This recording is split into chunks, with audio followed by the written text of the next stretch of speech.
Did you know that hot water and cold water don't like to mix? This is because when we heat and cool materials, it changes their density. So if we flip our hot water over like this and place it on top of the cold water, then pull the card out. You can see the hot water stays at the top, the cold water stays at the bottom. If we look over here, the ping pong balls represent water molecules. So in the cold water, the water molecules are much closer together. This is because they have less heat, which is less energy. They need less energy to move around. Closer together, more dense, more mass per unit volume makes it heavier, it stays at the bottom. In the hot water, there's more heat, which translates to more energy. So the molecules need a little bit more space to move around on a molecular level and get that energy out. Less dense, more spread out, less mass per unit volume stays on top.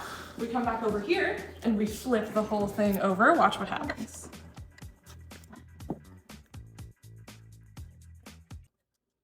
They switch spots. The hot water rises back up to the top, the cold water sinks back down to the bottom.